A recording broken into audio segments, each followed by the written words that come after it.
এই পৃথিবীতে আমরা রোজ দৌড়াই বা দৌড়াচ্ছি, অর্থাৎ যে পৃথিবীতে সবাই একসাথে দৌড়াচ্ছে যে যার কাজের মাধ্যমে, সেখানে তোমাকেও দৌড়াতে হবে। তবে একটা কথা ভীষণভাবে মনে রাখতে হবে, সেটা হচ্ছে যে তুমি শুধু একটা কাজ করো, নিজের আগের যে ভার্সনটা ছিল, মানে আর কয়েকদিন পর, আজকে 2025, আর ঠিক 10 থেকে 15 দিন পরেই 2026। তাই তোমার যে আগের ভার্সনটা ছিল, মানে 2025 পর্যন্ত যে তুমি যে ভার্সনে লিড করেছো লাইফটাকে, শুধু সেই ভার্সনটাকে বিট করো। ইয়েস্টারডে তুমি যাই হও না কেন, টুডে তুমি যেন একটু বেটার হও। That is the real winner, that is the real win minded.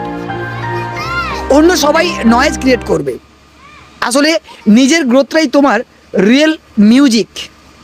যে শব্দটা, যে আওয়াজটা তুমি খুব ভালোভাবেই শুনতে পাবে নিজের ভেতর থেকে।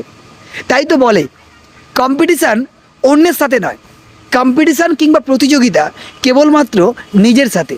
আসলে এই গুণটা তোমার মধ্যে আসবে তখনই যদি তুমি তোমার নিজের বর্তমান ভার্সানটাকে আগামীকালকের জন্য একটু বিট করতে পারো বা বিট করার চেষ্টা করো।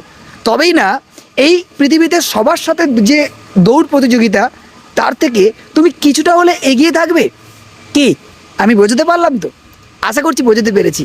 তাই প্রতিযোগিতা অন্যের সঙ্গে করে লাভ নেই, কেবলমাত্র নিজের ভার্সানকে আপডেট করো আর প্রতিনিয়ত সকলের থেকে দৌড়ে 1% হলে এগিয়ে থাকো, দেখবে লাইফ অটোমেটিক্যালি সুন্দর হবে।